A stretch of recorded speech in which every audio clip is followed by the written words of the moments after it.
परम मंगलमय परात्मा रथलीश्वर अकारणम करुणा वरुणालय भक्तिवांचित कल्पतरु श्री दंडदूत विंदित पीतांबरधारी श्री बालकृष्ण लाल की बांगमयी प्रतिमूर्ति श्रीमद्भागवत महापुराण।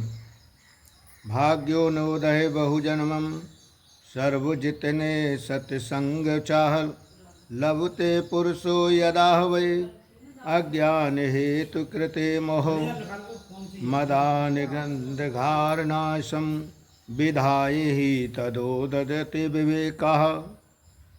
एक जन्म का नहीं अनंत जन्मों का भाग्य जब उदय होते हैं तो ही श्रीमद्भागवत कथा और श्रवण में रुचि हो पाती है, अन्यथा नहीं हो पाती है। ऐसे सुंदर और भक्तिपूर्ण अनुष्ठान और गोविंद की कृपा से ही होते हैं। देखिए, भागवत की कथा कभी मनोरंजन की दृष्टि से नहीं सुनी जाती है। ठीक है, थोड़ा मनोरंजन हो जाए इस दृष्टि से जो लोग अगर कथा को सुनते हैं तो वो अपराध करते हैं।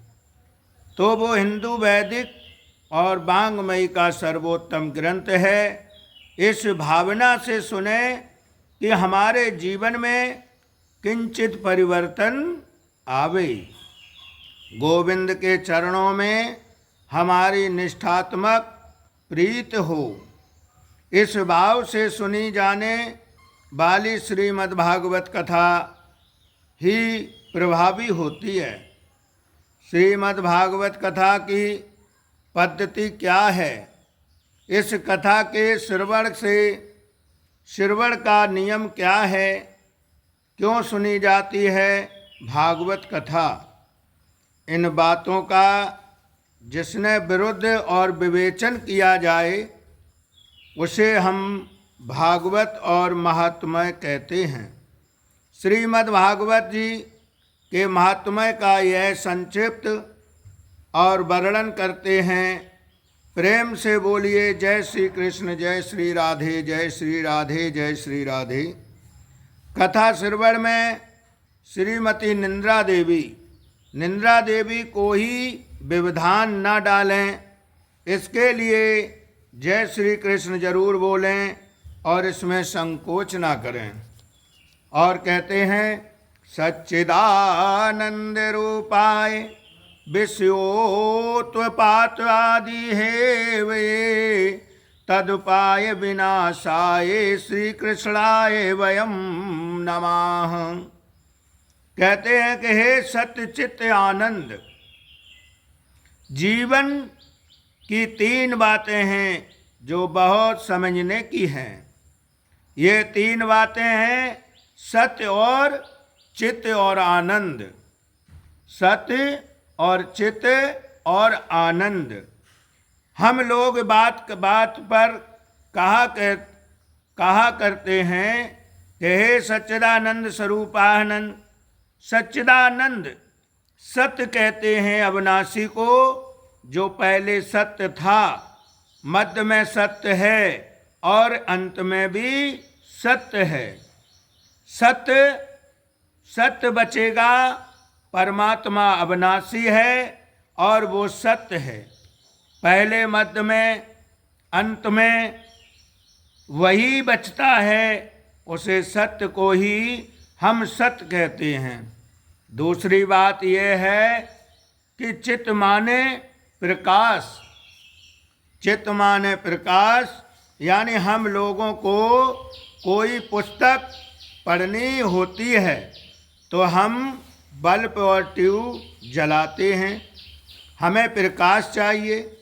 लेकिन जिस परमात्मा को कभी किसी से प्रकाश लेने की जरूरत नहीं पड़ती, जो स्वयं प्रकाशवान है और साक्षात प्रकाश स्वरूप है, उसे हम चित्त कहते हैं। तीसरी बात यह है कि आनंद की परिभाषा शास्त्रों में बड़े सुंदर रूप से वर्णित की है। बड़े सुंदर रूप से वर्णित की गई है। ये आनंद क्या है? अब कहते हैं डल्लप के गद्दों पर शयन करने का नाम आनंद नहीं है। एसी कमरे में विश्राम करने को आनंद नहीं है। एसी कमरे में विश्राम करने का नाम आनंद नहीं है। अरबों की संपत्ति प्राप्त कर ले, समाज में प्रतिष्ठा पाना भी आनंद नहीं है। आनंद तो आनंद की चीज है, वो बाहर होता है, बाहर होता ही नहीं।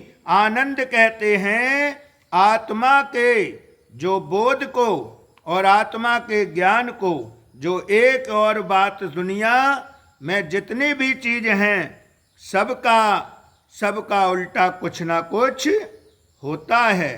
जैसे धनवान का उल्टा निर्धन और विद्वान का उल्टा मूर्ख, लेकिन आनंद का उल्टा कभी कुछ नहीं होता है।